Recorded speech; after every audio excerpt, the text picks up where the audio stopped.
Suman TV సగర్వంగా నిర్మిస్తున్నటువంటి కార్యక్రమం పద్మవ్యూహం. మరి ఈ కార్యక్రమాన్ని సమర్పిస్తున్నారు 6JVR జమలాపురం వారి రత్నాంజలి. మీ అదృష్టం మార్చుకోవడం ఇప్పుడు కల కాదు, 6JVR తో సాధ్యం.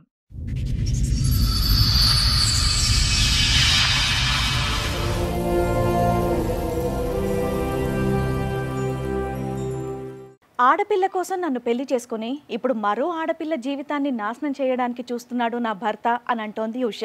ఆరోగ్యం పోయి, నా భర్త పోయి, చివరికి నా జీవితమే పోయింది అని బాధపడుతోంది ఉష. నాకు నా కూతురికి ఎలాగన్నా న్యాయం చేయండి అని కోరుతోంది. అంటే ఫస్ట్ భార్య, 2 బాబులు ఉండగా నన్ను అమ్మాయి కావాలని రెండో పెళ్లి చేసుకున్నారు.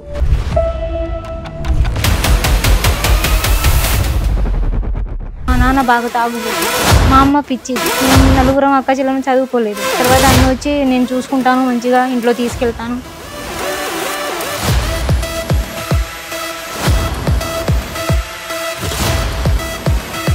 నేను పెళ్లి చేసుకున్నాడమ్మా అతను. పెద్ద భార్యకి తెలియకుండా గుళ్ళో పెళ్లి చేసుకున్నాను.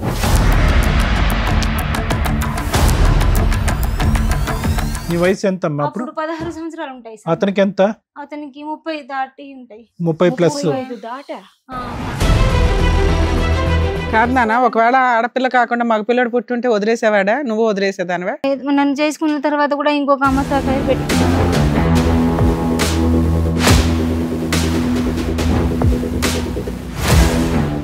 ఫస్ట్ భార్యకి తెలిసినా ఊరుకుందా? ఊరుకుంది. ఇంకొక ఆమె ఉంది అని కూడా తెలుసు కూడా అయినా ఊరుకుందా? ఇంకో 10 మంది వచ్చినా ఆవిడ ఊరుకుంటా. తర్వాత అందరూ టార్చర్ చేయడం మొదలు పెట్టారు. ఇవి నాకు, నేను కోమాలో కూడా వెళ్ళిపోయాను.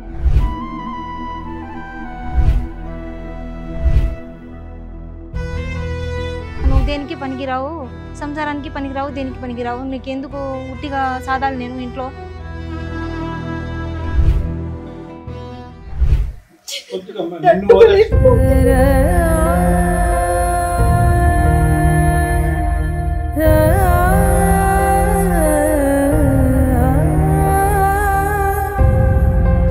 తన కూతురు అంటే నాయనమ్మ వాళ్ళ కూతురు ఉంది కదా, వాళ్ళ కూతురు అక్కడే ఉంటుంది. తను పడుకుంటది, తను తింటది, తనకే పెడతారు. కానీ నేను పనులు చేస్తాను, నేనంతా చేస్తాను, కానీ నాకు ఒక్క ఏమీ పెట్టరు. తిను అమ్మా అని కూడా అడగరు, నన్ను ఏమీ అడగరు.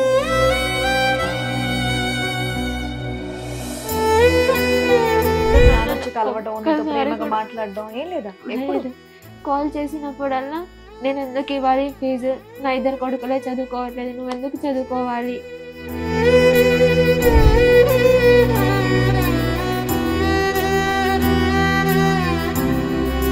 అమ్మకి కూడా అన్యాయం చేశారు. మొన్న ఆపరేషన్ అయింది, ఒక్కళ్ళు కూడా రాలేదు. నేనే కాళ్ళ మీద పడి నేనే చూసుకున్నాను అమ్మని.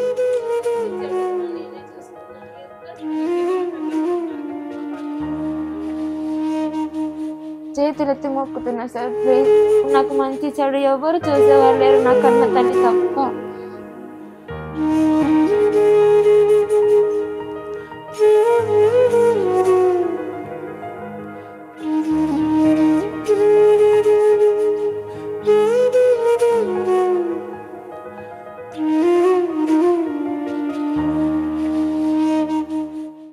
ఉషా గారు ఎక్కడి నుంచి వస్తున్నారండి? ఖమ్మం నుంచి వస్తున్నాను. ఖమ్మం నుంచి. చెప్పండి, ఇక్కడ వరకు దేనికి రావాల్సి వచ్చింది? దేనికి అంటే నన్ను రెండో పెళ్లి చేసుకున్నారు. రెండో పెళ్లి చేసుకున్నా.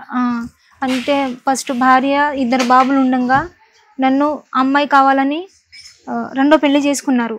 పాప కావాలి. హస్బెండ్ నన్ను మీది రెండో పెళ్లి? నాది రెండో పెళ్లి. పాప కావాలని రెండో పెళ్లి నన్ను చేసుకున్నారు. అంటే ఆయనకి మొదటి భార్య ఉంది, ఆయనకి అబ్బాయిలేనా? 2 అబ్బాయిలు. అయితే నాకు పాప కావాలి, నాకు పాప అంటే ఇష్టం. ఆవిడతోటే కంటే సరిపోయేది కదమ్మా, నిన్నెందుకు పెళ్లి చేసుకోవడం? అయితే మాది కొంచెం పూర్ ఫ్యామిలీ. లవ్ మ్యారేజా? లేదు మేడం, లవ్ అది ఏం లేదు. మాకు చాలా రోజుల నుంచి ఆయన తెలుసు. మా అక్క వాళ్ళు లేబర్ పనికి పోయేవాళ్ళు, అప్పటి నుంచి తెలుసు. మా అక్క పెళ్లి అయిన తర్వాత ఆయన మా ఇంటి కాడ రావడం పోవడం మర్చిపోయారు. తర్వాత నేను కొంచెం పెద్దగా అయిన తర్వాత, కొంచెం మంచిగా ఉన్నప్పుడు ఆయన మళ్ళీ మా ఇంటికి రిటర్న్ రావడం చేశారు. చేసి నాకు 2 బాబులు, నేను కోటీశ్వరిని, నేను బాగా చూసుకుంటాను మీ అమ్మాయిని. మా నాన్న బాగా తాగుబోతు, డబ్బులు ఇస్తే తాగి ఎలా ఉంటారో ఆయనకే తెలియదు. మా అమ్మ పిచ్చిది. మేము 4 అక్క చెల్లెలను చదువుకోలేదు. ఒకళ్ళ కింద జీతాలు ఉండి పనిచేసి బతికిన వాళ్ళం. అయితే తర్వాత ఆయన వచ్చి నేను చూసుకుంటాను, మంచిగా ఇంట్లో తీసుకెళ్తాను, నాకు పాప పుడితే చాలు అని ఒక పాప పుట్టిన తర్వాత ఇంట్లోకి తీసుకెళ్లారు. తీసుకెళ్ళి వాళ్ళే ఆపరేషన్ చేయించారు. ఒక పాప చాలు, 2 బాబులు ఉన్నారని ఇంట్లో తీసుకెళ్లారు. నేను పెళ్లి చేసుకున్నాడమ్మా అతను. చేసుకున్నాడు. ఎంత నీ వయసు అంటే ఎంత? తెలియకుండా పెద్ద భార్యకి తెలియకుండా గుళ్ళో పెళ్లి చేసుకున్నారు. నీ వయసు ఎంత అమ్మా అప్పుడు? అప్పుడు 16 సంవత్సరాలు ఉంటాయి సార్. అతనికి ఎంత? అతనికి 30 దాటి ఉంటాయి. 30 ప్లస్. 35 దాటా? 30. ఆయన ఏం పని చేస్తాడమ్మా? ఇప్పుడు 40-44 సంవత్సరాలు అది ఉంటాయి. ఓకేలేండి. అప్పుడు పెళ్లి అయ్యేటప్పుడు నీకు 16, అతనికి 35. 30. 15 సంవత్సరాలు తేడా ఉంది దగ్గర దగ్గర. అయితే మీ ఆయన ఏం పని చేస్తాడు? ఏం చేయడమ్మా, ఇప్పటికి కూడా ఏం చేయడు. ఆయన బండి మీద తిరగడం. మరి ఎలా పెళ్లి చేసుకున్నారు? బోల్డ్ డబ్బు అది ఉంది, అది ఇది. తాయెత్తు అది ఏదో కడతారు వాళ్ళు, మంత్రాలు ఏదో మ్మ్. కడతారు.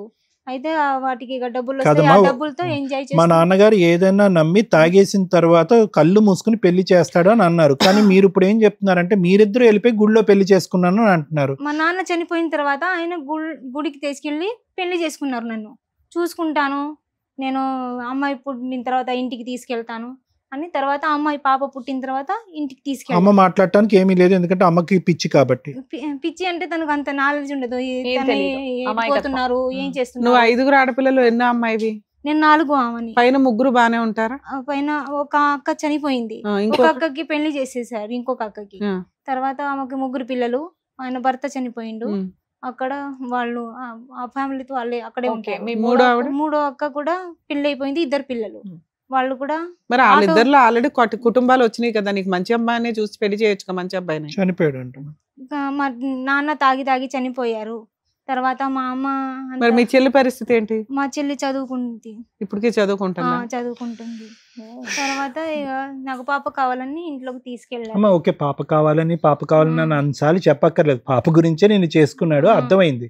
పెద్దల సమక్షంలో చేసుకోలేదు, చేసుకోలేదు. దొంగతనంగా పెళ్లి చేసుకున్నారు. అవును. పెళ్లి అయ్యే టైంకి అతనికి 30-32 సంవత్సరాలు, నీకు 16 సంవత్సరాలు. 16 వాళ్ళ సంవత్సరాలు. భార్యకి తెలుసా నువ్వు వస్తున్నట్ట ఇంట్లోకి? అంటే ఆ ఇంట్లోకి నేను వస్తున్నట్టు ఆమె భార్యకి కూడా ముందే తెలుసు. అంటే నా దగ్గరికి వస్తున్నట్టు పెళ్లి కాదు నాన్న, చేసుకోవాలని. ఒకవేళ ఆడపిల్ల కాకుండా మగపిల్లడు పుట్టుంటే వదిలేసేవాడా? నువ్వు వదిలేసేదానివే?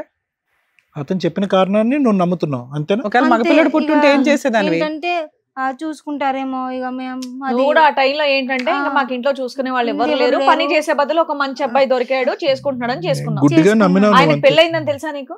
ఆయనకు పెళ్ళయింది అని అంటే మా అక్కతో సంబంధం ఇచ్చారు. అయితే వాళ్ళు అంత పెద్ద రిచ్, అన్ని లక్షలు కట్నం మేము ఇవ్వలేమని చేస్తే మా అక్కకి వేరే పెళ్లి చేసేసారు. వాళ్ళ సొంత అత్త కూతుర్ని కట్నం ఇచ్చారు కాబట్టి చేసుకున్నారు.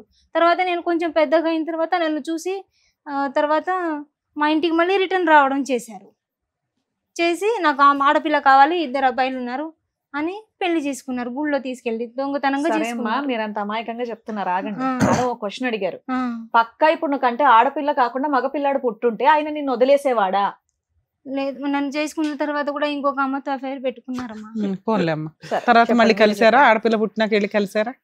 ఆ, అంటే వాళ్ళ ఇంటికి తీసుకెళ్ళాడా? వాళ్ళ ఇంటికి అందరూ తీసుకెళ్ళారు. కలిసే ఉన్నారా? కలిసే ఎన్ని ఉన్నాను. సంవత్సరాలు ఉన్నారు? ఇప్పటికీ అక్కడే ఉన్నాను. ఫస్ట్ భార్య, పిల్లలు, నువ్వు మీ అమ్మాయి బానే ఉన్నారు. ఇల్లు ఇచ్చారంటే అది మా మరిది గారుల ఇల్లు, అది అందులో నన్ను ఉంచుతున్నారు. ఆ. అంటే ఫస్ట్ ఒకే భార్యకి ఇల్లు. తెలిసినా ఊరుకుందా? ఊరుకుంది. ఇప్పుడు ఇంకో ఇంకొక 3 ఉంది అని కూడా తెలుసు కూడా అయినా అయినా ఊరుకుందా? ఇంకో 10 మంది వచ్చినా ఆవిడ ఊరుకుంటది. అలా కదమ్మా. ఇప్పుడు ఆవిడ వయసు ఎంత? పెద్ద ఆవిడ వయసు ఎంత? ఉంటది సార్, సరే. 39 సంవత్సరాలు. పెద్ద వయసు ఆవిడకి. ఓకే, వాళ్ళిద్దరికి దగ్గరగా ఉంది. ఇతను ఏమి లైన్ లో చిన్నపిల్లల్ని ఏం పెళ్లి చేసుకోడు. నిన్న ఒక్కదాన్నే 16 సంవత్సరాల అమ్మాయిని చేసుకున్నాడు. సరే చెప్పమ్మా. సారీ, నీకు ఆడపిల్ల పుట్టిందా? పుట్టింది సార్, ఇంట్లోకి తీసుకెళ్లారు. ఓకే. ఇక ఇంకో అమ్మాయితో అఫేర్ ఉందని నేనంటే సార్ నన్ను అందరూ తిట్టారు. నువ్వు చేసుకోలేదా, నా అంతే అబ్బాయి ఎంతమందిని చేసుకుంటే నీకేంటి అని మా అత్తయ్య తిడుతుంది. తర్వాత అందరూ టార్చర్ చేయడం మొదలు పెట్టారు. ఇక నాకు నేను కోమాలో కూడా వెళ్ళిపోయాను. ఎందుకు టార్చర్? ఎందుకమ్మా? దేని గురించి టార్చర్? టార్చర్ పాప పుట్టిన తర్వాత అది ఆస్తి పాస్తి మొత్తం అది ఉంటది కదా సార్. నువ్వేం కట్నం తీసుకొచ్చావని నీకు రాసి ఇవ్వాలి, నువ్వు లేబర్ అప్పుడే ఆస్తి టాపిక్ ఎంత? మీ పిల్ల వయసు ఎంత ఇప్పుడు? 15. అంతే. మా మామయ్య గారి పేరు మీద ఉంది ఆ ఆస్తి. అవును. అయితే చిన్న కొడుకు పేరు మీద చేసేసారు, బిడ్డ పేరు మీద ఎకరం చేసేసారు. మా మామయ్య గారు ఎకరం ఉంచుకున్నారు. అయితే వీళ్ళ డాడీ పేరు మీద చేస్తే ఈ అమ్మాయికి వాటా వస్తుందని పెద్ద భార్య పేరు మీద చేయించారు. సో నీకేమీ లేకుండా చేశారని చెప్పి నువ్వు ప్రశ్నించావు. ప్రశ్నించాను, అంతేనా? కేసు కూడా వేశాను. కేసు కూడా ఎప్పుడు వేశాను. వేసారు కేసు? ఆగస్ట్ అంటే 2023లో వేసాను. 2023లో 23 వేసాను. అయితే సార్ ఏమన్నారంటే ఎస్ఐ సార్ కోర్టులో వేసుకోమ్మా ఎఫ్ఐఆర్ రాస్తానని చెప్పారు. అయితే పెద్దవాళ్ళు కోర్టు వద్దు ఏం వద్దు, పాపకి 10 గుంటల పొలమును 2 గదులు ఇల్లు కట్టించి మంచి చెడు అన్ని చూసుకోవాలి అని చెప్పారు. 2.5 ఎకరాల్లో పాపకి 10 గుంటలు రాసి ఇవ్వాలి, తనకు గిఫ్ట్ రిజిస్ట్రేషన్ కింద రిజిస్ట్రేషన్ చేయించాలి అని చెప్పారు. అయితే తర్వాత మేడం నాకు హెల్త్ బాగలేదు, గాలి బ్లాడర్లో రాయి వచ్చింది. రాయి వస్తే నేను కొంచెం నా కూలి నేనే చేసుకొని బతుకుతున్నా, ఏమి ఇయ్యడు. సారీ అమ్మా, ఏ ఆరోగ్య సమస్యలు ఉన్నాయమ్మా నీకు? గాల్ బ్లాడర్ లో స్టోన్ ఒకటి, ఇంకా కొంచెం నరాల వీక్నెస్, కోమాలోకి వెళ్ళిపోయాను నేను. ఈ టార్చర్స్ అన్ని భరించి. కోమాలోకి వెళ్ళటం అంటే ఎలా వెళ్తారమ్మా? ఏమైంది? నేను బాగా వాంతింగ్స్ చేసుకున్నాను. ఎప్పుడు, ఎంతకాలం క్రితం? 2020లో. స్పృహలో లేకుండా ఎంతకాలం ఉన్నారు మీరు?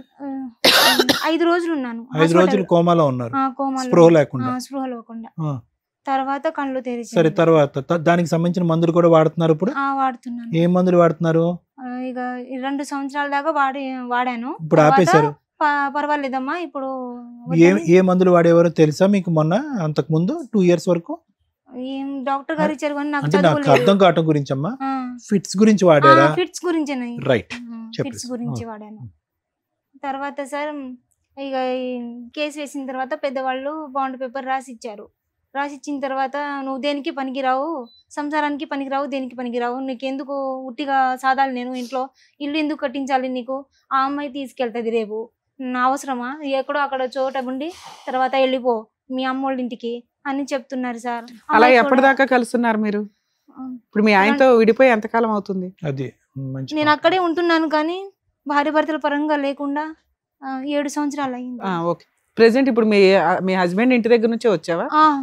మరి డైలీ పని ఎందుకు చేసుకుంటున్నావు?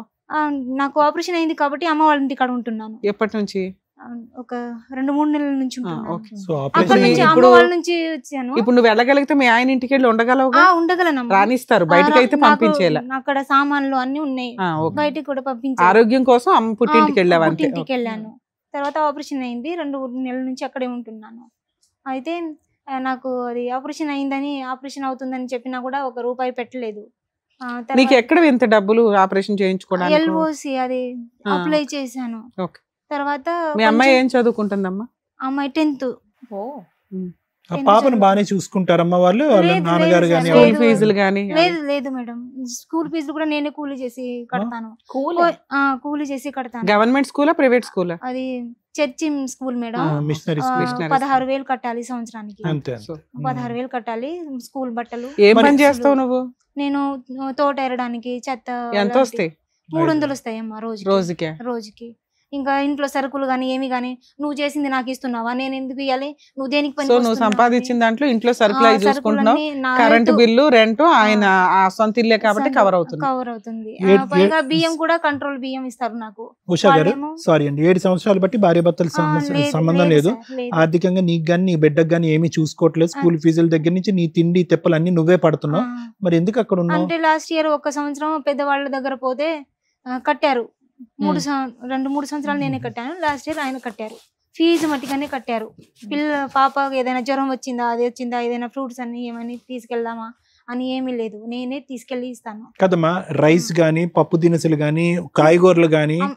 సార్ కాయగూరలు గానీ నేను కూలికి వెళ్ళినప్పుడు వాళ్ళ చేనులో ఇళ్ళ చేనులో నుంచి తీసుకొచ్చిస్తాను. అలా కదమ్మా, ఇంతకాలం మీ ప్రయాణంలో తప్పుగా అనుకోకండి, 16 సంవత్సరాల పాటు మీ ప్రయాణంలో మీ ఆయన నీకేమీ చేయలేదా? ఏమీ చేయకుండా ఒక ఇల్లు తీసుకుని అక్కడ పెట్టుంచాడా? సార్ నన్ను వాళ్ళు బయటికి గెంటేసినప్పుడు కూడా నేను మా అమ్మ పంపింది, నేను కూలి చేసిందే తిన్నాను. సో ఇప్పటికొచ్చి 16 years బట్టి పెళ్ళైనటువంటి బ్యాచులర్ నువ్వు, అంతేనా? నేను కూలి చేసే తింటున్నాను సార్, ఎందుకంటే వాళ్ళు అంత రిచ్ ఉన్నా కూడా నన్ను లేబర్ దాని లాగానే. ఏమి రిచ్ అమ్మా, ఎక్కడి నుంచి వచ్చింది వాళ్ళకి రిచ్నెస్? మీ ఆయన ఏమీ చేయడం అంటున్నాడు, మళ్ళీ రిచ్ అంటున్నాడు. కానీ వాళ్ళ డాడీ అదేదో తాయితులు కదా, వాళ్ళ డాడీ వాళ్ళ ఫ్యామిలీని మొత్తం ఆయనే చూసుకుంటారు. ఏదో తాయితులు కట్టే? తాయితులు కట్టే. అంటే తాయితులు అంటే ఎట్లా అమ్మా? జ్వరం, మంత్రాలు అవి ఉంటది కదా, డబ్బులు బాగానే వస్తాయి. 4,000 అలా తీసుకుంటారు మనుషుల దగ్గర, అలా వాళ్ళు అలా బతుకుతున్నారు. నన్నేమో సరే అమ్మా, పెద్ద మనుషులు పంచాయతీ పెట్టుకొని నీకేం కావాలో అడిగితే సరిపోయేది కదా, ఇక్కడ దాకా ఎందుకు వచ్చావు? పంచాయతీ పెట్టినా అడిగింది, వాళ్ళు బాండ్ పేపర్ రాయించినా కూడా నన్ను బాండ్ పేపర్ కూడా రాశాడు. ఏమని రాశాడు? ఉంది మేడం, రాశారు. అంటే ఏమి ఇస్తానని? 10 అది 10 గుంటల గుంటలోను భూమి, అది 2 గదులు ఇల్లు, మంచి చెడు అన్ని చూసుకుంటాను, వాళ్ళకి ఏదో వచ్చినా చూసుకుంటానని సంతకాలు చేశారు. కానీ ఎంత కాలం అయింది చేసి? 2 సంవత్సరాలు అయింది, 2023లో చేశారు. ఓకే. అయితే ఇప్పటివరకు ఏం ఏం చేయలేదు, ఏమీ అసలు ఏం చూడట్లేదు, చచ్చామా బతికామా ఏది లేదు. మరి కోర్టులో పిటిషన్ వేసుకుంటే సరిపోద్ది, నీ దగ్గర ఎవిడెన్స్ ఉన్నట్టే లెక్క కదా. అమ్మ, నా దగ్గర అంతా ఎక్కడికైనా వెళ్తే చంపేస్తాను, ముక్కలు ముక్కలు చేసి చంపుతాను. మరి ఇక్కడ ఏం వరకు చేసుకుంటారు? ఇక్కడ దాకా వస్తే ఇక్కడ వరకు పర్లేదా? వచ్చావు కదమ్మా డైరెక్ట్ మరి. టీవీలో కనిపిస్తారుగా. టీవీలో కనిపించిన నాకు, ఎందుకంటే మేడం గారు సార్తో కొంచెం ధైర్యం ఉంటుందని వచ్చాను. నా దగ్గర డబ్బులు కూడా లేదమ్మా పెట్టుకోవడానికి. సరే, మీ అమ్మాయి కూడా వచ్చిందా మీతో పాటు? వాళ్ళ అమ్మాయి వచ్చిందంట మేడం. రామ్మా. వాళ్ళ పాప మేడం మనీ పరంగా అయినా, చెప్పినాను, డ్రెస్ ఏంటి పరంగా issues, ఏంటి అయినా, problem? తిండి పరంగా అయినా, ఏ విషయంలో అయినా నన్ను చూసుకుంటుంది. పుట్టినప్పటి నుంచి మా అమ్మే చూసుకుంటుంది. మీ నానమ్మ తాతయ్యలు ఉంటారా? వాళ్ళని ఎప్పుడైనా అడిగారా నాన్న అసలు ఏం పట్టించుకోవట్లేదు అని? మీ తాత బాగా పనిచేస్తాడంట కదా. నన్నేమి అడగరు, వాళ్ళు కూడా నన్ను వెటకారంతో చూస్తారు, పని మనిషి లెక్కే చూస్తారు. అసలు వాళ్ళ ఇంట్లో నువ్వు ఉండవు కదమ్మా ఎప్పుడు. ఉండను, చిన్నప్పుడు నాతో పని చేపించుకున్నారు వాళ్ళు. అమ్మమ్మ తాతయ్యలు ఇల్లు అంటే, నానమ్మ తాతయ్యలు ఇల్లు అంటే పనులు అలాగే, చేస్తాం కదా కానీ నాన్న. తన కూతురు అంటే నాయనమ్మ వాళ్ళ కూతురు ఉంది కదా, కూతురు వాళ్ళ కూతురు అక్కడే ఉంటుంది. Okay. తను పడుకుంటది, తను తింటది, తనకే పెడతారు. కానీ నువ్వు పనులు చేయాలి. నేను పనులు చేస్తాను, నేనంతా చేస్తాను, కానీ నాకు ఏమీ పెట్టరు. అన్నం తిను అమ్మ అని కూడా అడగరమ్మా. నన్ను ఏమి అడగరు. చాలా మీ బాధగా నాన్న అనిపిస్తుంది. అలా ఎప్పుడున్నావమ్మా? ఎన్ని సంవత్సరాల క్రితం ఉన్నావు అట్లా? అంటే నేను 5th క్లాస్ లో ఉన్నప్పుడు 5th to first to 5th వరకు అలాగే చేసుకుంటూ వచ్చాను. ఆ తర్వాత నుంచి వెళ్ళటం మానేసావా? వెళ్ళటం మానేశాను. అంటే మా మమ్మీ బాధ చూసి నేను వెళ్ళటం మానేశాను. ఇప్పుడమ్మా ఇప్పుడు ప్రెసెంట్ పొజిషన్ ఏంటి? నువ్వు డే స్కాలరేనా? కాదు, హాస్టల్లో ఎప్పటి నుంచి హాస్టల్లో ఉంటున్నారు మీరు? 6th నుంచి హాస్టల్. 6th నుంచి హాస్టలే. నేను అక్కడే Okay. మీ ఉంటున్నాను. నాన్న వచ్చి కలవడం, నీతో ప్రేమగా మాట్లాడడం ఏం లేదా? ఎప్పుడు కాల్ చేసినప్పుడల్లా నేను ఎందుకు ఇవ్వాలి ఫీజు, నా 2 కొడుకులే చదువుకోవట్లేదు, నువ్వు ఎందుకు చదువుకోవాలి అని సో లాస్ట్ 5 years బట్టి నువ్వు వాళ్ళ సమక్షంలో లేవు. లాస్ట్ 4-5 years బట్టి వాళ్ళ సమక్షం లేదు. నువ్వు ఇప్పుడు కన్నీళ్లు కారుస్తూ బాధపడేటటువంటిది అంతా కూడా నువ్వు 6th standard లో, అంటే నీకు 10 సంవత్సరాలు ఉన్నప్పుడు, 11 సంవత్సరాలు ఉన్నప్పుడు జరిగినటువంటి దాని గురించి చెప్తున్నావు. నువ్వు ఆ బాధ గురించి ఏడుస్తున్నావా, లేదంటే అమ్మకు కూడా వాళ్ళు అన్యాయం చేస్తున్నారు? అమ్మకి కూడా అన్యాయం చేశారు. మొన్న ఆపరేషన్ అయింది, ఒక్కళ్ళు కూడా రాలేదు. నేనే కాళ్ళ మీద పడి నేనే చూసుకున్నాను అమ్మని. మంచి చెడు కూడా నేనే చూసుకున్నాను. ఎవ్వరు మీ రాలేదు. పిన్నులు పెద్దమ్మలు ఉన్నారు కదమ్మా, వాళ్ళంతా మంచి కుటుంబాలే కదా. ఎవరు రాలేదు అప్పటికి. అవును, వాళ్ళు రాకపోతే నీకేం బాధ అనిపించట్లేదా? వీళ్ళు రాకపోతేనే బాధ అనిపించింది. కానీ మా డాడీ కన్న తండ్రి కదా, అవును. కన్న తండ్రి రాకపోవడం చాలా అసలు బాధ. సరే, వీళ్ళు రాలేదు, నీకు బాధ ఉంది. మీ పిన్ని పెద్దమ్మలు ఎవరు రాలేదా? లేదు, ఎవరు నాకు తోడుగా లేరు. అమ్మమ్మ తోడుగా ఉండేది, కానీ రాలేదు తను. ఏమ్మా మీ అక్క వాళ్ళు వీళ్ళు ఎందుకు రాలా నువ్వు హాస్పిటల్లో ఉన్నప్పుడు? అక్క వాళ్ళు అంటే వాళ్ళు కొంచెం వాళ్ళు కూడా కూలి చేసి బతుకుతారు కదా. కానీ పిల్ల ఒక్కతే ఉంటది కదమ్మా, చిన్న పిల్ల, పిల్లకి తోడైతే ఉండాలి కదా ఎవరో ఒకరు. మాతో పాటు వచ్చిన బాబు ఉన్నారు, కొంచెం మాకు హెల్ప్ చేశారు. కదా, ఇప్పుడు నీ వచ్చిన పుట్టి బాబు మేడం అడిగేది నీ పుట్టింటి నుంచి నీకేమైనా సపోర్ట్ ఉందా? లేదు, లేదంటే లేదు. వాళ్ళు కూడా మీ అత్తింటి లేదు, మా వాళ్ళలాగే చెల్లి మాత్రమే సపోర్ట్ ఉంది మాకు. చెల్లి మాత్రం ఆ. పెద్ద అవేంటమ్మా పేపర్స్ మొన్న సెటిల్మెంట్ అయినవా? సెటిల్మెంట్ అయింది. అమ్మా ఉషా, ఒకటి పాపకి ఏంటమ్మా బోన్స్ ప్రాబ్లం అన్నారు, ఏమైంది? బోన్ ప్రాబ్లం ఉంది, నాకు డిస్క్ ప్రాబ్లం అని చెప్పారు. ఎక్కడ నిమ్స్ స్కూల్లో లో చెప్పారా? పడ్డది. నిమ్స్ లో కాదు, ఫస్ట్ నేను జాబీ శెట్టిలో వెళ్ళాను, ఖమ్మం హాస్పిటల్. అయ్యే మరి రికార్డ్స్. ఖమ్మం హాస్పిటల్లో జాబీ శెట్టిలో వెళ్తే డిస్క్ ప్రాబ్లం ఉంది, అది తగ్గకపోతే సర్జరీ చేస్తామని చెప్పారు. దానికి మెడిసిన్ ఇది స్కానింగ్ సార్. ఇది హాస్పిటల్ మమ్మీకి ఆపరేషన్ చేసినప్పుడు వచ్చాను. పాప. ఏది మన గాల్ బ్లాడర్ అమ్మకి ఇక్కడే జరిగిందా? అమ్మకి ఇక్కడే జరిగింది. నీ పాప వెంట దాని తర్వాత నేను ఇక్కడే చూపించుకున్నాను. సర్జరీ చేయడం అవసరం లేదు, టాబ్లెట్స్ తో సరి అయిపోతుంది, ఫిజియోథెరపీ అని చెప్పారు. అయినా నాకు తగ్గట్లేదు, బాగా నొప్పిగా ఇక్కడ ఉంది. నడుము పైన వస్తుందా కిందన వస్తుందా నొప్పి? కిందన కూర్చునే దగ్గర? ఇక్కడ కూర్చునే దగ్గర. ఈ కాళ్ళు లాగిద్ది. మరి వీళ్ళు మందులు పెట్టారు కదమ్మా, ఈ మందులు పెట్టాక ఎలా ఉంది మరి నీకు? అది మందులు వేసుకుంటున్నప్పుడే బాగుంటుంది, బాగుంటుంది. లేదంటే మళ్ళీ పెయిన్. కానీ సర్జరీ అని అన్నారమ్మా? సర్జరీ ఏం చెప్పలేదు, మళ్ళీ ఫిజియోథెరపీ చేశారు. వాటన్నిటికీ ఎటువంటి హెల్ప్ చేయట్లేదు మీ నాన్న? ఈ విషయం లేదు. తెలుసా? ఎట్లీస్ట్ ఇలా తెలుసు, జరిగిందని? ఇదంతా జరిగిందంతా తెలుసు, కానీ ఒక్కసారి కూడా రాలేదు మేడం.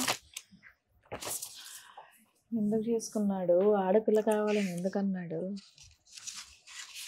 ఇప్పుడు నువ్వు రెగ్యులర్ గా స్కూల్కి వెళ్తున్నావా లేదంటే ప్రాబ్లం ఇంటి దగ్గర మమ్మీ దగ్గరే ఉంటున్నావా? వెళ్తున్నాను. ఎలా వస్తున్నాయమ్మా మార్కులు? ఎలా వస్తున్నాయమ్మా నీకు? బాగా చదువుకుంటున్నావా? ఏమవ్వాలని నీ జీవితంలో నీ కోరిక? పెద్ద అయ్యాక లా చేయాలన్నా? లా చేసి మీ నాన్న మీద ఫైట్ చేయాలా?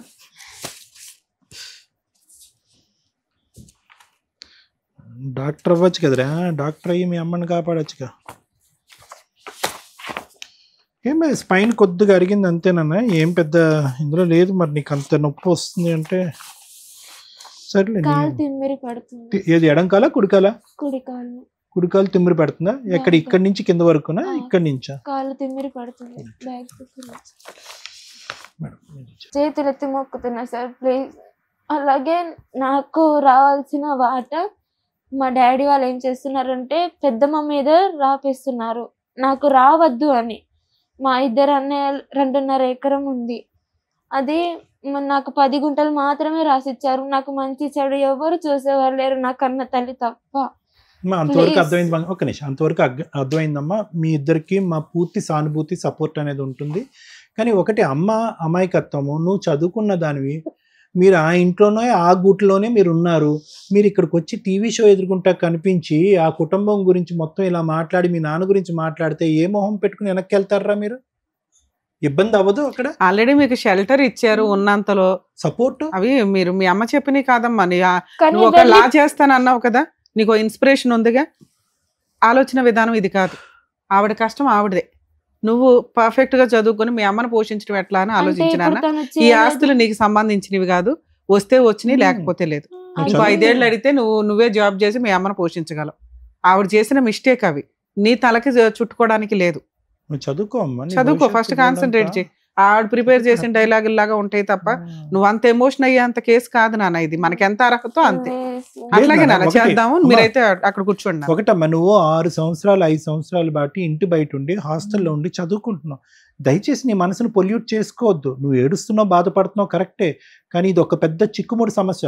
ఇందులో నువ్వు తలపెట్టావు అనుకో, ఇమోషనల్ గా డిప్రెస్ అవుతావు, చదువు కాస్త అటకెక్కుతుంది. నీ లైఫ్ కాదు, నీ ఇది కాదు. మంచిగా మేము చెప్తున్నాం వినండి, అక్కడ కూర్చొని వినండి. అది ఎలా జరుగుతుందో మేము చూసుకుంటాం. ఇందులో ఎక్కువ తలమనుకలావుకు. మీ అమ్మకంటే ఎక్కువ నువ్వు బాధపడుతున్నావు. నువ్వు చూసింది ఎంత, మీ అమ్మ ఎంతకంటే ఎక్కువ చూసింది అక్కడ. వెళ్ళమ్మా, నువ్వు అక్కడికి వెళ్ళి ఉండు, కూర్చో. నువ్వు కూర్చుని నువ్వు విను మేము ఏం చెప్తున్నావు, ఎక్కువ నువ్వు ఇన్వాల్వ్ అవ్వద్దు. మేడం, మీ అమ్మాయి అడిగింది అది, ఇవి రాసి ఇచ్చినవి మాకు ఇంప్లిమెంట్ చేయించండి. వాళ్ళు 2.5 ఎకరాలు వాళ్ళ దగ్గరే ఉండిపోయినాయి, మాకు దీని ప్రకారం ఇప్పించమంటారా, చట్ట ప్రకారం ఎంత వస్తుందో అంత అని అడుగుతున్నారా? మేడం, మీ న్యాయం ప్రకారంగా ఎంత వస్తుంది పాపకి అలా? సరే, ఇక్కడ ఆల్రెడీ ఒక 20 మంది 10 మంది ఉండి సెటిల్మెంట్ చేశారు. మీకు అక్కడ అవ్వాలి, కోర్టుకి వెళ్తే అయిపోతుంది కదా, ఎందుకు ఇక్కడ దాకా వచ్చారు? రోజు టార్చర్. ఎందుకంటే పాపకి 2-3 లక్షలు ఇచ్చి ఎవరినో ఒకరిని చేసేస్తాను, నేను చదివియను, నా పిల్లలే చదువుకోవట్లేదు, వాళ్ళే పని చేస్తున్నారు, చదివియను, ఏదో 2-3 లక్షలు ఎవరో వచ్చినప్పుడు ఇస్తాను. ఎవడో పోటీ పడి ఎవరో ఇస్తున్నట్టు నేను ఎందుకు ఇస్తాను? వాళ్ళు ఇచ్చినట్టు, వాళ్ళు బాగా ఇస్తున్నట్టు నేను ఎందుకు ఇస్తాను? ఎవరినో ఒకరిని చూసి ఇచ్చేస్తాను అలా అంటున్నారు సార్. పైగా ఇప్పుడు అక్కడ అందరూ టార్చర్ చేసేవాళ్ళే. ఇక ఎవరు నన్ను చూసుకోవట్లేదు, పాపని చూసుకోవట్లేదు. ఏదైనా ఉంటే సెటిల్మెంట్ చేస్తే నేను పాప వేరే చోట ఎక్కడైనా బతుకుతాం. మాట్లాడమంటారా? మాట్లాడండి మేడం. పర్వాలేదా? మీకేం ఇబ్బంది లేదు? నాకేం ఇబ్బంది లేదు మేడం. తెలుసా మీ ఇంట్లో వాళ్ళకి? అంటే నేను మా ఇంట్లో వాళ్ళకి ఎవరికి చెప్పలేదు, ఎందుకంటే రానియరు నన్ను ఇక్కడ దాకా. మీ ఆయనకి తెలుసా అమ్మా మీరు ఇక్కడ వస్తున్నట్టు? మా ఆయనకు కూడా తెలియదు. ఇది ఎంత రిస్కో తెలుసా మీ ఇద్దరు చేసేటటువంటి పని. ఈ రోజు మీ వెనకట్లు నేను రమ్య మేడం పోలీసుల్లాగా ఖమ్మం వరకు వస్తారు అనుకున్నారా? ఎల్లకాలం అక్కడ కూర్చుంటా అంటాడా? ఊరు పెద్దలు రోజు మొహాలు అక్కడ బాధ నేను భరించలేకపోతున్నా. ఏం బాధమ్మా? బాధ అంటే ఏంటో తెలుసా? కొంచెం అది నీకు ఆస్తి కావాలి అనే బాధ గురించి నువ్వు మాట్లాడలేదు. లేదు సార్, నేను ఆస్తి కాదు సార్, కొంచెం అక్కడ ఉంటున్నా కూడా మనుషుల్లో వాళ్ళ మనుషుల లెక్క మమ్మల్ని చూడలేదు. అక్కడ ఎందుకు ఉండడం? పక్కకి వెళ్ళి పని చేసుకుంటూ నువ్వు నీ బిడ్డ హాయిగా ఉండొచ్చు కదా. ఇప్పుడు వరకు నీకు అతని దగ్గర నుంచి వచ్చినటువంటి ఆధారం సపోర్ట్ ఏమీ లేదు సార్. మరి దేని గురించి నువ్వు ప్రాధాయపడుతున్నావు? దేని గురించి? అంటే అమ్మాయి కొంచెం ఫ్యూచర్ ఉంది కదా, ఏదైనా మీ న్యాయం ప్రకారంగా ఏదైనా ఇప్పిస్తే అది కొంచెం పాపతో నేను చెప్పి రావటం మంచిది. మనస్ఫూర్తిగా నేను చెప్తున్నాను, చెప్పి రావాలమ్మా. ఈ రోజు అది ఎక్కడికైనా వెళ్దామంటే నేను చంపిస్తాను అది ఇది అని బెదిరిస్తున్నారు ఇప్పుడు ఎలా కదా. వచ్చారు అంత దూరం నుంచి ఇక్కడ? అందుకని కొంచెం సపోర్ట్ ఉంటారని. ఇంత దూరం ఏమని చెప్పొచ్చారు మరి? అడుగుతారు కదా ఎక్కడికి వెళ్ళారని. మేడం లాస్ట్ లో మేము చెప్పిన తర్వాత మీకు అర్థం అవుతుంది, ఫోన్ చేయాలా వద్దా అని డెసిషన్ తీసుకొని చెప్పండి. మమ్మల్ని నమ్ముకొని వచ్చారు కదా, ఫోన్ చేస్తే ఎంత డేంజర్ ఎక్స్ప్లెయిన్ చేస్తాము, ఫోన్ చేయకుండా లీగల్ గా ఎలా వెళ్ళాలి ఏంటి, ఉచితంగా ఎలా జరుగుతుందో ఎక్స్ప్లెయిన్ చేస్తాం. అంతే మేడం, చాలా బాగా చెప్పారు మేడం, కరెక్ట్ గా చెప్పారు సార్. మేడం ఇప్పుడు ఉష గారు కానీ వాళ్ళ బిడ్డ పరిస్థితి చూస్తుంటే నిజంగా చాలా బాధగా ఉంది. ఎందుకంటే ఇప్పుడు ఈ బిడ్డ వయసు అప్పుడు ఈవిడికి పెళ్లి చేశారు మేడం. సుమారుగా చూసుకుంటే కనుక ఈ బిడ్డ వయసు అప్పుడు, చదువుకునేటటువంటి ఈ వయసు అప్పుడు ఇంటి పరిస్థితి బాగాలేకో తాగి తిరిగేటటువంటి తండ్రో లేదంటే పట్టించుకున్న నలుగురు ఆడపిల్లమ్మ, అబ్బాయిలు ఎవరు లేరు మీకు. సో వీళ్ళు ఎవరు ఎప్పుడు ముందెళ్తే బెటర్, ఎవరు ఎప్పుడు ముందెళ్తే బెటర్ అనేటటువంటిది కాదు సార్. అతను కరెక్ట్గా అనుకున్నట్టుగానే మీ నాన్నగారిని అతను బుట్టలో వేశాడు. ఎవరు ఈ పెద్ద ఆయన వచ్చి, నీ భర్త ఎవరైతే వచ్చి ఆ గుడ్డి మాటలు అతను నమ్మాడు. నీకు చిన్న వయసు, నీకేమి తెలియనటువంటి వయసు, తండ్రి చనిపోయాడు. ఉన్నా కూడా పెద్ద గొప్పగా ఏం జరుగుండేది కాదమ్మా, ఇంకా దగ్గరుండి పెళ్లి చేసి ఉండేవాడేమో అప్పుడంటే కనుక దగ్గర. ఇంకా ఈ మిగతా ఆడపిల్లలు కాబట్టి ఎవరి జీవితాలు వాళ్ళు చూసుకున్నారు. చెల్లమ్మ ఏమో వచ్చి తన జీవితం చిన్నపిల్ల కాబట్టి ఆ అమ్మాయి గురించి మాట్లాడటానికి ఏం లేదు. అండ్ నేను చెప్పేది ఏంటంటే ఉషా, మొదటి నుంచే ఒక వేర్లు లేనటువంటి ఒక మొక్క ఇది, పునాది లేనటువంటి ఒక ఇల్లు ఇది. అంటే ఇది ఎప్పుడైనా కూడా పేకమాయలాగా కూలిపోవలసింది. ఈరోజు అంతవరకు నిజమే, అంతవరకు మనందరికీ అర్థమయ్యేటటువంటి ఒక వాస్తవ గాథ. ఈరోజు ఏంటి, అరే ఇదేంటి 16 సంవత్సరాల అమ్మాయికి 30 సంవత్సరాల వ్యక్తినిచ్చి చేయటం ఏంటి, అతను అది ఉంది ఇది ఉంది అని చెప్పి ఒక మూల నీళ్ళని పడేసి ఆడపిల్ల గురించే పెళ్లి. నాకు అది కూడా నేను నమ్మనమ్మా, ఆడపిల్ల గురించి పెళ్లి చేసుకున్నాడు అనే మాట కూడా నమ్మను. ఆ మాటతో ఏంటంటే ఆ సాకుతో ప్రపంచాన్ని నమ్మించే దాని గురించి అతనికి ఉండేటటువంటి విచ్చలవిడితనం. అంటే ఏదైతే ఇప్పుడు నా తర్వాత ఇంకో ఆమె కూడా ఎంటర్ అయింది, నన్ను ఆ ఇంకో ఆమెను కూడా మొదట ఆవిడని ఎంటర్టైన్ చేస్తున్నాను అంటున్నావు చూడు. సో ఇది లోకానికి, ప్రపంచానికి, కుటుంబానికి చెప్పేటటువంటి కబుర్లే కానీ ఇవేమీ వాస్తవంగా ఒక ఆడపిల్ల గురించి పెళ్లి చేసుకున్నాను అనేటటువంటి కాకమ్మ కబుర్లు నమ్మేదానికి ఈ వేదిక లేదు, ఎవరూ నమ్మరు కూడా. అయితే ఇప్పుడు ఇక్కడ చిన్న కిటుకు నేను చెప్తాను. ఇందాక నుంచి నువ్వు ఇక్కడ కూర్చున్న కాడి నుంచి అసలు నాకు మనసు బాగా, అంటే నాకేమనిపిస్తుంది అంటే, ఎవరున్నారు నువ్వు ఈరోజు తలుపు తీసిన కూతురుతో పాటు బయటికి వెళ్తే ఇద్దరు ఆడపిల్లలు ఈ సమాజంలో ఎలా బతకగలరు, ఏం చేసి బతకగలరు మీరు? అంటే ఒకప్పుడు నీ ఫ్యామిలీ సపోర్ట్ ఉందనుకోండి అమ్మ. ఇందాక ఒక మాట అడిగాము, అమ్మ హాస్పిటల్లో నువ్వు మా ఆయన రాలేదు అని అన్నావు. మీ ఆయన ఇప్పుడు రాలేదు, అప్పుడు రాలేదు, ఎప్పుడూ రాడు. అతని యొక్క వ్యక్తిత్వం మీకు పట్టుమని ఒక ముద్ద అన్నం తినిపించడు, ఒక గుడ్డ కొనివ్వడు, పిల్లకి ఫీజు కట్టినటువంటి వ్యక్తి హాస్పిటల్కి వచ్చి నేను ఓదారుస్తాడని నేనైతే అనుకోవట్లేదు. సరే ఐఓసి ప్రకారం ఎల్ఓసి ప్రకారం నీకు అయ్యింది, గాల్ బ్లాడర్ సర్జరీ కాస్త అయ్యింది. బిడ్డ వచ్చి ఇక్కడ కూర్చుని ఏమంటుందంటే, మా అమ్మ పరిస్థితి బాగాలేదు, ఎంతకాలం పనిచేస్తుందో తెలియదండి, ఇటువంటి పరిస్థితుల్లో నా భవిష్యత్తు ఏంటి, మా అమ్మ భవిష్యత్తు ఏంటి అని అడుగుతుంది. ఇప్పుడు వరకు ఒక ప్రయాణం అనేది నడిచిందమ్మా, మీది మీ బిడ్డది. ఓకే, ఎక్కడో ఆ అమ్మాయి చదువుకుంటుంది, దేవుడి దయ వల్ల చదువుకుంటుంది, మిషనరీ స్కూల్లో ఎక్కడో 16,000 సంవత్సరంతో అక్కడ అయిపోతుంది. అది నీకు పెట్టే కెపాసిటీ ఉంది. నీకు కూడా ఇప్పుడు ప్రాణాంతకమైనటువంటి జబ్బు ఏమీ లేదమ్మా. నీకు ఫిట్స్ వచ్చి 2 years బ్యాక్ అయ్యింది, ఫిట్స్ క్లియర్ అయ్యింది, కోమాలోంచి బయటకు వచ్చేసావు. 2 years పాటు ఏ మందులో అక్కర్లేదన్నావు. గాల్ బ్లాడర్లో ఒక స్టోన్ అనేటటువంటిది ఒక మామూలు సర్జరీ, అంటే నాకు తెలిసినంత వరకు అది తీసేశారు. ఇక్కడ కావాల్సింది ఏంటంటే తెలుసా, మనోధైర్యం అనేటటువంటిది కావాలి. ఇక్కడ మీరు దేని గురించి పోరాడుతున్నారో నాకు తెలియదు. ఓకే, ఆస్తి గురించి పోరాడుతున్నారు, మాకు కావాల్సినటువంటి డబ్బుల గురించి పోరాడుతున్నారంటే అది ఏ విధంగా ముందుకెళ్ళాలి అనేది రమ్య మేడం చెప్తారు. కానీ నేను ఇక్కడ మాట్లాడేటటువంటిది ఏంటంటే, ఈరోజు ఇక్కడికి వచ్చి కూర్చున్నారు, చాలా రిస్క్ అనమాట. మీరు మాస్క్ తీసేసి కూర్చున్నా అన్నటువంటి వాళ్ళని మేము ఏమన్నా అంటే వద్దు లేండి, పిచ్చాగిచ్చా మీకు మాస్క్ పెట్టుకోండి, మీ మొహం ఎవరికి చూపెట్టక్కర్లేదు అన్నారు. ఈరోజు ప్లస్ మీరేమంటున్నారు, బయటకి అడుగు పెడితేనే చంపేస్తాడండి మా ఆయన, చెప్పా పెట్టకుండా బయటకు వస్తేనంటే అనేటటువంటి మీరు ఈరోజు ఖమ్మం నుంచి హైదరాబాద్ వచ్చేసి ఈ స్టూడియోలో ఇక్కడ కూర్చున్నారు. అంటే నార్మల్గా ఒక 10-20% రిస్క్ ఉండేటటువంటి మీ జీవితాలని మీరిద్దరూ కూడా 100% రిస్క్లోకి తీసుకెళ్ళిపోతున్నారు. అది కూడా మా వేదికను నమ్ముకుని వచ్చి. మేమేమి ఇక్కడ పోలీసింగ్ చేయలేము, ఇక్కడ సెక్యూరిటీ గార్డ్ లాగా మీకు ఆ పాత్ర నిర్వర్తించలేము. మమ్మల్ని మేము ఇక్కడ ఉండేటటువంటి స్థానం ఏంటంటే ఒక దారి దిశ చెప్పటం గురించే మేము ఉన్నామే కానీ ఎల్లకాలం మీకు సెక్యూరిటీగా ఇచ్చేటటువంటి వ్యక్తులం మేము కావు. 10-12 మంది సాక్షి సంతకాలు పెట్టినటువంటి ఆ పేపర్నే మీ భర్త గౌరవించలేదు. ఈరోజు ఎవరైతే కనుక అక్కడ పెద్ద మనుషులుగా వ్యవహరించి వాళ్ళని అడిగేటటువంటి నాదుడే లేదు, దిక్కే లేదు. ఈరోజు ఇక్కడికి వస్తున్నారు అని చెప్తే కనుక ఏదో అంటారు చూడండి, పెన్నం మించి పొయ్యిలో పెట్టినట్టు అవుతుంది మీ పరిస్థితి.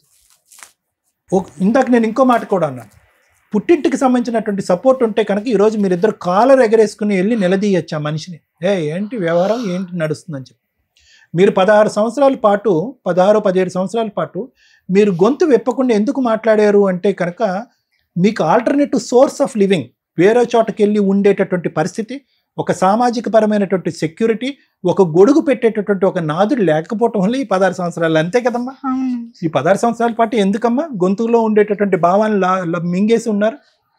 కానీ దాని ప్రతిఫలంగా మీకు ఒకటి వచ్చింది. ఏమొచ్చింది? ఒక ఆడపిల్లకు ఒక తండ్రి ఉన్నాడు, ఓకే ఆవిడకు ఒక భర్త ఉన్నాడు చెప్తున్నా. అలా కాకుండా సార్ ఇతను రూపాయి పెట్టడు, బట్ట కొనేవాడు, ఒక గూడు అనేది ఇచ్చాడు, తాగొచ్చి హింస పెడతాడు, నానా చివాట్లు పెడుతున్నాడు, మాకు ప్రాణభయం ఉంది, ఎక్కడికి వెళ్ళి బతకాలో లేదు అంటే కనుక ఈ క్షణాన్న మిమ్మల్ని సమర్థిస్తూ అతనితో మాట్లాడి, ఏమయ్యా ఏం చేస్తున్నావు, నీ మీద ఏ కేసులు పెట్టాలి అనేటటువంటి విధంగా అతను భయపెట్టి బెదిరించో ఇంకో మాట చేసి ఉండేవాళ్ళు. కానీ ఈరోజు మీరు కుక్కిన పెయిన్ లాగా అక్కడ పడి ఉండటం వల్ల దీన్ని నేను యూజువల్గా సమర్థించనమ్మా. కానీ ఈరోజు మీ ఇద్దరు యొక్క భవిష్యత్తు దృష్ట్యా ఆలోచించి ఈ ఒడ్డు బాగాలేదు అని అంటున్నారు. ఈ చెరువు దాటిన తర్వాత ఆ ఒడ్డు ఎలా ఉందో మీకు తెలుసా? ఈరోజు ఇక్కడ వచ్చి కూర్చున్నారు, ఎవరి గురించి అక్కడికి వెళ్ళి కూర్చున్నారు, you don't come in to my house, get out అని అన్నాడు అనుకోండి మీ భర్త, ఎక్కడికి వెళ్తారమ్మా మీరు ఈ రాత్రి? ఎంత రిస్కో తెలుసా? అంటే మీరు చిన్న గోటుతో పోయేటటువంటి దానికి గొడ్డలతో తీసుకొచ్చేటటువంటి పరిస్థితికి తెచ్చుకున్నారు. కాబట్టి ఇక్కడ నాకు ప్రత్యక్షంగా కనిపించేది ఏంటో తెలుసా? ఈరోజు ఇందాక ఒక అమ్మాయిని అడిగాను, అమ్మ నువ్వు చదువుకున్న అమ్మాయి అమ్మ 10th grade వరకు 15 years నీకు, మీ అమ్మాయి తెలివి తక్కువగా తెలుసో తెలియక ఇక్కడికి వచ్చి కూర్చుంది, మానసికంగా కూడా మీ అమ్మ పరిస్థితి బాగాలేనట్టుంది, ఏ ఉద్దేశంతో మీరు తీసుకొచ్చారంటే కనుక మాకు న్యాయం కావాలి అంటున్నారు. ఏం న్యాయం కావాలి? ఎటువంటి న్యాయం కావాలి? న్యాయం నుంచి అన్యాయం పొజిషన్ నుంచి, సెక్యూరిటీ నుంచి ఇన్సెక్యూరిటీ పొజిషన్ నుంచి, తెలిసిన ప్రపంచం నుంచి తెలియని ప్రపంచంలోకి మీరు వెళ్ళిపోతున్నారు. ఈరోజు ఫైట్ చేద్దాం, పోరాడదాం, ఆస్తి గురించి పోరాడదాం, మానసిక పరమైనటువంటి ప్రశాంతత గురించి పోరాడదాం. కానీ ఇలా రావటం వల్ల ఏమవుతుందంటే మీరు ఇంకా మేము ఇది డిస్క్లోజ్ చేయట్లేదు, మీ పేర్లు కానీ ఇవన్నీ డిస్క్లోజ్ చేయకుండా అది కట్ చేసి కన్సీల్ చేసేటటువంటి ప్రయత్నం ఎందుకు చేస్తున్నారంటే కనుక ఇంకా వెనక్కి వెళ్ళిన తర్వాత మీ పరిస్థితి జటిలం అవ్వకూడదు. ఈరోజు మీ భర్త అంటాడు, మీ అమ్మాయి తండ్రి అంటాడు, get out, I'm not going to take care of you. మీకేమి అంటే కేర్ అంటే కనుక మీ ఉద్దేశంలో ఏంటంటే తిండి అది అలాగే ఇవ్వట్లేదు, అసలు ఆ గూడు కూడా లేదు, మీరు రోడ్డు మీద వెళ్ళి బతకండి అని అంటాడు.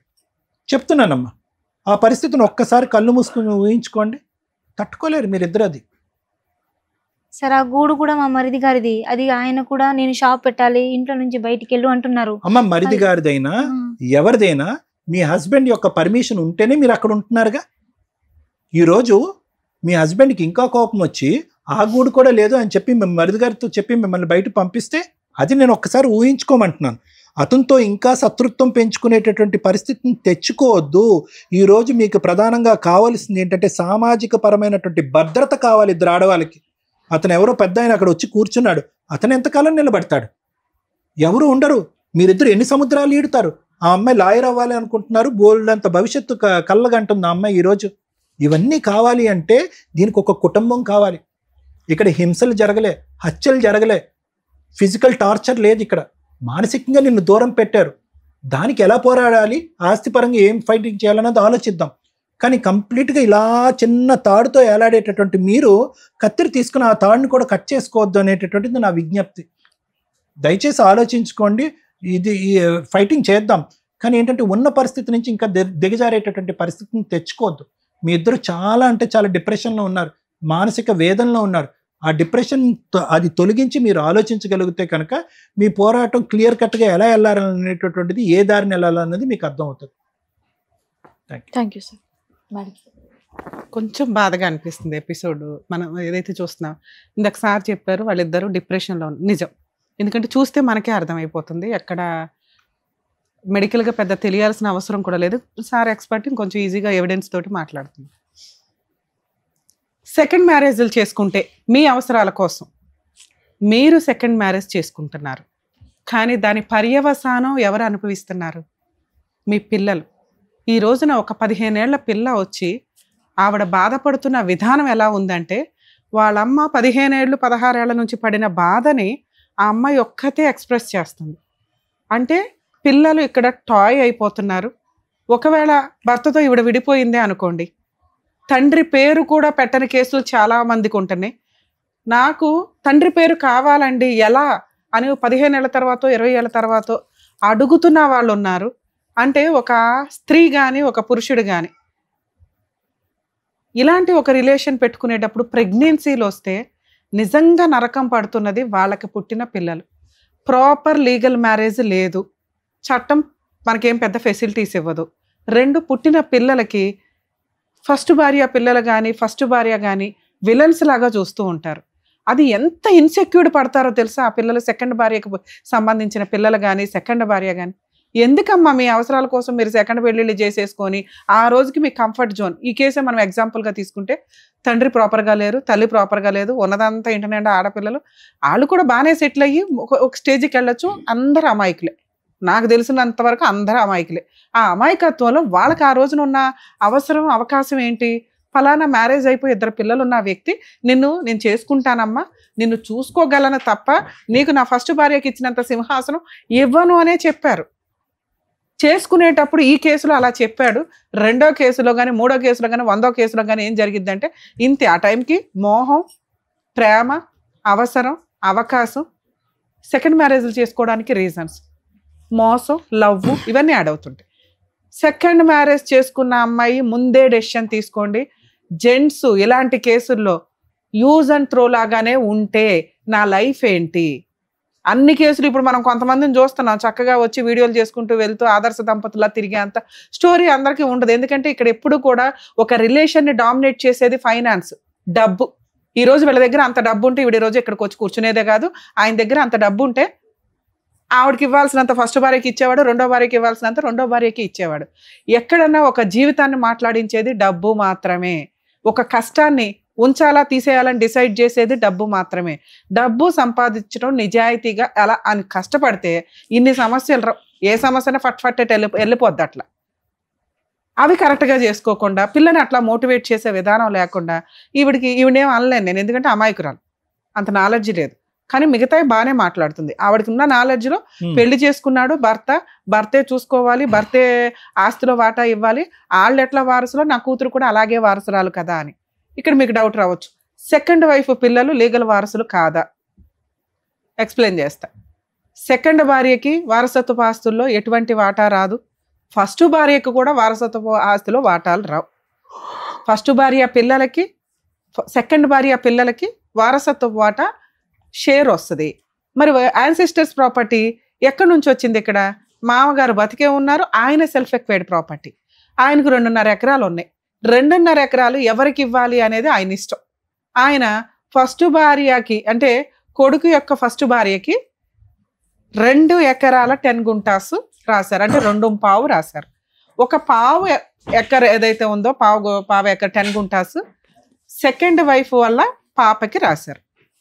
ఇందులో ఇక పాప పెళ్లి ఖర్చులు కానీ పాప చదువులు కానీ వీళ్ళ మెయింటెనెన్స్ కానీ వాళ్ళే చూసుకుంటామని ఈవిడికి ఫుల్ అండ్ ఫైనల్ సెటిల్మెంట్ కింద, ఫుల్ అండ్ ఫైనల్ కాదులేండి, ఈవిడ పెట్టిన పంచాయతీకి పెద్ద మనుషులు కానీ వాళ్ళు ఒప్పుకున్నది కానీ ఈవిడికి ఒక 2 గదులు ఇల్లు ఒకటి కట్టించి ఇస్తాం ఉండడానికి అని. సో మెయింటెనెన్స్ నడుస్తుంది, పిల్ల పెళ్లి నడుస్తుంది, ఆస్తిలో పిల్లకి ఒక 10 గుంట్లు ఈవిడికి. ఇంతేనా మేడం నాకు చట్ట ప్రకారం వచ్చేది అంటే? ఇది ఇందాక మీరు ఒక మాట అన్నారు, మేడం నేను ఇక్కడికి వస్తే లేదా ఎక్కడికన్నా వెళ్తే కేసులు వేసుకోవచ్చు కదమ్మా అంటే మీరు అన్నారు చంపేస్తాడు మేడం ఎక్కడికి వెళ్ళినా అని. ఇంత పెద్ద పంచాయతీ పెట్టి నోరు మూసుకొని మీకు ఒక అగ్రిమెంట్ రాసిస్తే చంపేసేది ఎక్కడ? అలా చంపే ఉద్దేశం ఉంటే అగ్రిమెంటే రాయడు. అలా వెనకబడి హింసించే వాళ్ళు అయితే పెద్ద మనుషులు పంచాయతీగా కూర్చోరు. ఎందుకంటే నీ వెనకాల ఎవరు లేరు, నిన్నేమైనా చేయొచ్చు.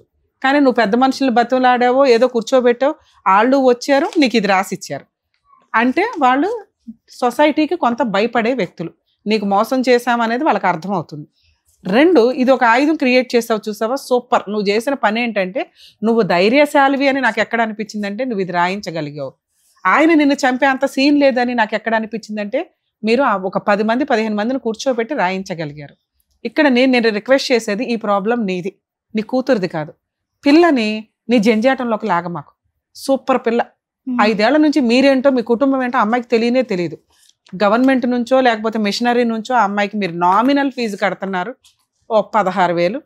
రెండోది ఆ అమ్మాయి చదువుకుంటుంది. ఈ జంజాటం ఈ తొక్కులో 10 గుంటల కోసం 5 గుంటల కోసం మీరు ఆ పిల్లని ఇక్కడికి వచ్చి సింపతి గెయిన్ చేయించకండి. ఎందుకంటే అమ్మ కష్టపడుతుందనే బాధ ఉంది చూసారా, గుండెల్లోంచి వస్తుంది ఆ పిల్లకి. అమ్మ కష్టపడుతుంది, వాళ్ళు వీళ్ళు చూసేది నేను చూడాలా అని ఇంకొక 5 ఏళ్ళు అయితే పిల్ల లైన్లోకి వచ్చేస్తుంది. అలా నువ్వు భద్రకాళిలాగా పిల్లని పెంచాలి నాన్న, అర్థమవుతుందా? ఇది నా రిక్వెస్ట్. ఎందుకంటే పిల్లకి నీ తలనొప్పి చెప్పకు, ఏమీ లేదు. నువ్వు 6 ఏళ్ల నుంచి 10 ఏళ్ల నుంచి పోరాడుతున్న తలనొప్పి ఏదైతే ఉందో ఏమీ చేయలే, అవునా? నిన్ను నువ్వు పోషించుకుంటున్నావు, పిల్లను పోషించుకుంటున్నావు, ఉన్నంతలో పంచాయతీలు పెడుతున్నావు, ఇంతే. పిల్ల చదువుకుంటుంది, కంప్లీట్ చేస్తుంది. చదువుకు కావాల్సిన హెల్ప్ ఏం చెయ్యాలి అనేది మీరు ఇంకెప్పుడైనా మాట్లాడితే దానికి మేమేమన్నా ఫైనాన్షియల్ గా సపోర్ట్ చేయించగలమని ఒక ఎపిసోడ్ చేయగలుగుతాం తప్ప ఇక్కడ నుంచి వద్దు. ఒక నిమిషం, నువ్వు అడిగిన 4 పాయింట్స్ నేను చెప్తా. పాపని ఈ ప్రాబ్లం నుంచి క్లియర్ చేయండి. అమ్మాయికి ఈ కేసుకి సంబంధమే లేదు. ఇంకెక్కడా కూడా పిల్ల కూర్చొని మాట్లాడొద్దు. పిల్లకి రావాల్సిన హక్కులు వచ్చేస్తాయి. రెండోది, ఆ ఇంట్లో మా మరిది ఇల్లండి, నన్ను ఉంచారు, ఎప్పుడన్నా నన్ను బయటకు తోసేయొచ్చు అని. ఆళ్ళు తోసేమనేది ఏంటి? అక్కడ నీకు ప్రశాంతంగానే లేదు, నీకు హాయిగానే లేదు, నరకం కనిపిస్తుంది నీకు ఆ ఇంట్లో. ఎందుకంటే నువ్వు హాస్పిటల్కి వెళ్ళినా ఎవడో అక్కడ సరౌండింగ్ లో లేరు, తిప్పి కొడుతూ ఒక గది ఉండి ఉంటుంది, అంతకంటే పెద్ద నీకేం యంత్రభావనం కూడా ఇచ్చి ఉండరు. ఆ అంతోటి గది నీకు 300 500 రెంట్లకి. వాటర్ కూడా లేవు, వాటర్ కూడా మోసుకురావాలి. అదే నాన్న చెప్తా, నొప్పితో నేను గాలి బాటర్ నొప్పితో తట్టుకోలేక ఆపరేషన్ నాన్న. ఒక్క నిమిషం వినండి, అంటే మీకు ఎంత న్యాయం చేయగలగమో 100% చెప్తాం. ఒక్కొక్క ప్రాబ్లమ్ నువ్వు క్లియర్ చేసుకుంటూ వెళ్తుంటే ఓహో నేను ఈ డెసిషన్ తీసుకోవాలనేది మీకు అర్థం అవుతుందని నా రిక్వెస్ట్. నేను తింటున్నాను కాబట్టి ఆయనకి ఏమి అనిపించట్లేదు కదా. వినండి నాన్న, మీరు ఆల్రెడీ 10 ఏళ్ల నుంచి 15 ఏళ్ల నుంచి మీరే తింటున్నారు. మీకు ఆయన ఇచ్చింది ఒక 500-1000 రూపాయల షెల్టర్, అది అక్కడ మనకు అవసరం కూడా లేదు. వాళ్ళు వెళ్ళిపోమనేది ఏంటి? ఏంట్రా నువ్వు నాకు ఇదేనా ఇచ్చేది, నేను అంతూ తేలుస్తాను పదా అని మీరు లీగల్ గా యువతలకు రావాలి. మీరు ఇది రాయించుకునేవారు. ఎందుకంటే ఆ షెల్టర్ నీకు ఇంపార్టెంటే కాదు, ఉండగలిగినంత ఉండు, ఎప్పటిదాకా ఇది సెటిల్మెంట్ అయ్యేదాకా. మేడం మీరు కొంచెం ఏడుపు ఆపితే నేను చెప్పేది మీకు గుర్తుంటదేమో అని నా ఆశ. అదే పిల్లకి నేర్పిస్తున్నావు నాన్న. నీ కష్టం నీ జీవితం ఆ పిల్లకి నేర్పించకండి. మేడం మిమ్మల్ని ఎవ్వరూ టార్చర్ చెయ్యట్లా. మీ దృష్టిలో టార్చర్ ఏంటి అంటే మిమ్మల్ని పట్టించుకోకపోవడం, మిమ్మల్ని వచ్చి ఎవరో కొట్టట్లేదు. అమ్మ మీరు సెకండ్ వైఫ్ అమ్మ, మీకు ఎందుకు ఇంపార్టెన్స్ ఇస్తారు? ఇవ్వరు. మీకు అదే చెప్తున్నాను నేను, ఇవ్వరు. నువ్వు ఆ గొయ్య తరపుని నువ్వు ఎత్తుకో, నువ్వు వెళ్ళి నువ్వు కూర్చున్నావు. మాట్లాడు, ఇంకేం మాట్లాడదా? కూలం పెళ్లి చేసేసుకొని అర్జెంట్ గా ఆ జంజాటంలోకి పిల్లలు నాకు వచ్చి సింపతిగా ఏం చేయాలంటే ఎట్లా అమ్మా? మీ హక్కులు ఏంటో మీకు తెలియవా? నీకు చిల్లిగా రాదు పగపోతల. అయినా చట్ట ప్రకారం మీతో సహజీవనం ఆయన సెకండ్ వైఫ్ అని ఒప్పుకున్నాడు ఈ అగ్రిమెంట్ లో. ఇదే పెద్ద శాసనం. ఓకే, నీకు కావాల్సింది ఏంటి? ఆ ఇంట్లో ఉండడమా ఉండకపోవడమా నీ ఇష్టం అమ్మా. వాళ్ళు తరిమేయాల్సిన అవసరమే లేదు, వాటర్ లేదు, ఏమీ లేదు, అక్కడే ఉండాలనుకోలేదు. 2 నెలల నుంచి మీ అమ్మ వాళ్ళ ఇంట్లో ఉంటున్నావు, నీ తిండి నువ్వు తింటున్నావు, నీ కాళ్ళ మీద నువ్వు ఉంటున్నావు. ఆయన వెయ్యకపోయినా ఇప్పటికిప్పుడు నువ్వు రోడ్డు మీద పడిపోయే సీన్ అయితే లేదు. సో ఇప్పుడు నువ్వు చేయాల్సిన పని ఏంటి? అన్నీ నేను చూసుకుంటున్నా, ఎందుకు ప్రశాంతంగా వదిలేయాలి? ఇవి వసూలు చేయటం ఎట్లాగా? ఇది ఈ స్టేజ్ మీదకి మీరు వచ్చారు. ఇక్కడ మేమేమంటున్నా అంటే సార్ కానీ మేము కానీ బాధపడింది ఎందాక, అరే ఆ ఇంట్లోంచి తరిమేస్తే ఎట్లాగా అని. ముందు అది ఆల్టర్నేట్ చూసుకో. ఆ ఇంట్లో నుంచి తరిమేసినా పర్వాలేదండి, నేను ధైర్యంగా లీగల్ గానే వెళ్ళాలనుకుంటున్నాను, కానీ నాకు లీగల్ సపోర్ట్ తెలియదు, ఎవరి దగ్గరికి వెళ్ళాలో తెలియదు, అడ్వకేట్ల ఫీజులు పెట్టుకోలేను, నాకు ఇది ఇంప్లిమెంట్ చేయించండి అని నువ్వు అడుగుతున్నావు. ఓకేనా? దానికి నేను చెప్తాను. ఇప్పుడు నీకుండే హక్కులు, పాప ఆల్రెడీ ఇంకా మైనరు, నీకు అమ్మాయికి మెయింటెనెన్స్ కావాలని పిటిషన్ ఫైల్ చేసుకోవచ్చు. ఒకటే కేసు చెప్తున్నాను నేను, అన్నీ చెప్పను. డొమెస్టిక్ వైలెన్స్ కేసు అంటారు. దాంట్లో పాపకి నీకు మెయింటెనెన్స్ కేసు వేయొచ్చు, ఇది ఇంప్లిమెంట్ చేయమని అడగొచ్చు. ఓకే, ఇది అడ్మిట్ అయిపోయిన ఫ్యాక్ట్. కోర్టే నీకు రిజిస్ట్రేషన్కి సంబంధించిన ఆర్డర్స్ అన్నీ ఇస్తుంది ఈ కేసులో. మరి నేను ఆ లాయర్ని పెట్టుకోలేను మేడం, మరి అట్లాగా ఖమ్మం నేను అక్కడ దాకా వచ్చి చేయలేను. మా టీంకి సంబంధించిన ఒక నెంబర్ నీకు ఫార్వర్డ్ చేస్తా, మీరు 100% మీ వంతు ప్రయత్నం మీరు చెయ్యండి. ఎక్కడన్నా తేడా కొడితే మేమేం చేయాలో నీకు మళ్ళీ ఫోన్లో చెప్తాం. ఎందుకంటే మీరు ఈ ఒక్క కేసు ఫైల్ చేస్తే మీకు సెటిల్మెంట్ అవుతుంది. దీనికి ముందు నువ్వు చేయాల్సిన పని, పోలీస్ స్టేషన్కి వెళ్ళి ఒక కంప్లైంట్ ఇవ్వు. అక్కడ ఎవరు ఫోన్ నిన్ను ఎంటర్టైన్ చేయట్లా, ఎందుకంటే నువ్వు మాట్లాడే విధానం వాళ్ళకి తెలియపోయింది అనుకో, నాకు ఒక ఫోన్ చేయి, నేను మాట్లాడతా పోలీసులతో. పోలీస్ స్టేషన్ లో నీకు మ్యాటర్ సెటిల్మెంట్ అవుతుంది. ఈ స్టేజ్ మీదకి ఇలాంటి సెన్సిటివ్ కేసులు మాట్లాడలేమ్మా, పిలుచుకొచ్చి వాళ్ళు హర్ట్ అవుతారు. అదే మమ్మల్ని అక్కడే అడిగితే ఇచ్చేవాళ్ళం కదా అండి అని ఇచ్చేవాడా ఇవ్వడం. ఎప్పుడు ఇస్తాడు? లీగల్ దెబ్బ పడినప్పుడు ఇస్తాడు. లీగల్ దెబ్బ ఎట్లా పడుతుంది? నువ్వు పోలీస్ స్టేషన్కి వెళ్ళి కంప్లైంట్ ఇస్తే పడుతుంది. అక్కడ సెటిల్మెంట్ అవ్వకపోతే లీగల్ సెల్ అథారిటీ వాళ్ళ నెంబర్ ఒకటి ఇస్తాను నీకు, వాళ్ళ దగ్గరికి వెళ్ళి ఇట్లా రమ్య మేడం పంపించారండి అంటే మీ తరపు నుంచి ఫ్రీ అడ్వకేట్ని పెట్టి అక్కడ కౌన్సిలింగ్కి పిలుస్తారు. అక్కడ లీగల్గా పిలవడానికి రైట్స్ ఉంటాయి. అర్థమవుతుందా? అతను రాను అంటే మీకు అడ్వకేట్ని పెట్టి ఈ కేసు ఆర్డర్ ద్వారా ఇప్పిస్తాం. కోర్టు దాకా వెళ్ళినప్పుడు మరీ ఇవాళ అయిపోయినంత ఫాస్ట్గా అవ్వకపోవచ్చు, కానీ కొంచెం కోర్టు ప్రొసీడింగ్స్ ప్రకారం నువ్వు లాయర్ని పెట్టుకుని ఫీజు పెడితే ఎంతో అలా అవుతుంది. నిదానంగా, కంగారు పడద్దు. పిల్లకి ఈ కేసుకి సంబంధం లేదు. మరి నాకున్న రైట్స్ ఏంటి? ఇది వసూలు చేసుకోవచ్చు. దీంట్లోనే మీకు చట్ట ప్రకారం ఏ రైట్స్ రావాలో అవి ఇచ్చేశారు. మేడం మరి 10 గుంటలేనా మాకు ఇచ్చేది, 1/4 ఎకరేనా అంటే ఆయన ఆస్తి ఆయన ఇష్టం, ఆయన ఇది ఇచ్చాడు. ఇప్పుడు రివర్స్ అయిపోయాడు అనుకో, ఇది నీకు ఆయుధం. మెయింటెనెన్స్, పిల్లకి పెళ్లి. నేను డీవీసీ కేసు ఎందుకు వేయమన్నానంటే పిల్ల మేజర్ అయిపోయినా కూడా మెయింటెనెన్స్ వసూలు చేయొచ్చు. పిల్ల పెళ్లి వరకు పిల్ల చదువు ఫీజులు వసూలు చేయొచ్చు నువ్వు. ఓకే, ఈయన ఇచ్చేదో రమ్య మేడం ఇప్పించేదో లా కోర్టు ఇప్పిస్తుంది. అర్థమవుతుందా తల్లి? నువ్వు ఇలా వెళ్ళి మాట్లాడితే కోర్టే ఇప్పిస్తే మేము ఆ నెంబర్స్ అవన్నీ నీకు ఫార్వర్డ్ చేస్తాను. వెళ్ళి కేసు వేసుకోండి. 100% మీకు మెయింటెనెన్స్ వస్తుంది, ఆస్తులు రాసి ఇచ్చిన వాటా వస్తుంది, నీకు ఆ 2 గదుల ఇల్లు వస్తుంది. ఈ లోపు ఇల్లు గడవడానికి ఇంటీరియర్ మెయింటెనెన్స్ కూడా వస్తుంది. దానికి తగ్గ లీగల్ సపోర్ట్ మేము చేస్తాం. సరేనా? All the best. మీరు చేస్తారమ్మా? మీకు కొంచెం అక్కడ సపోర్ట్ గా ఏదైనా మాట్లాడతారా? వాళ్ళ ఫోన్ నెంబర్స్ అనేది ఇస్తారు. పోలీస్ స్టేషన్ కి నువ్వు వెళ్తే నేను ఫోన్ లో మాట్లాడతా. అక్కడ అయిపోతే మా వాళ్ళ నెంబర్ ఇస్తాను, వాళ్ళ దగ్గరికి వెళ్తే మొత్తం వాళ్ళు చూసుకుంటారు. ఇంకేదన్నా అయితే మా డైరెక్టర్ దగ్గర మీకు అందుబాటులో ఉంటారు కదా, వాళ్ళకి ఫోన్ చేయండి, వాళ్ళు చెప్తారు. నా వంతు నేను చేయగలుగుతాను. Very good. ఓకేనమ్మా? సరే, ఆల్ ది బెస్ట్. ఏదైనా మిస్టేక్ జరిగితే మీరు కొంచెం నన్ను కాపాడాలి. అట్లాగే చేస్తాం. ఈ పేపర్ అయితే ఉంచుకోండి. ఒరిజినల్ తీసి పట్టుకుని తిరుగుతున్నారు. పెట్టుకున్నారా? సరే, వెళ్ళండి, జాగ్రత్త. వెళ్ళండి. సో వాళ్ళ సమస్యలు ఇంట్లో పెద్దవాళ్ళు కూడా తీర్చలేకపోతున్నారు, ఎలాగన్నా మీరు తీర్చండి అని చెప్పేసి ఈ వేదిక నమ్ముకొని వచ్చినటువంటి ఉషా గారికి న్యాయం చేసినందుకు thank you so much doctor గారు. Thank you so much advocate madam. మరో కథతో మళ్ళీ కలుద్దాం.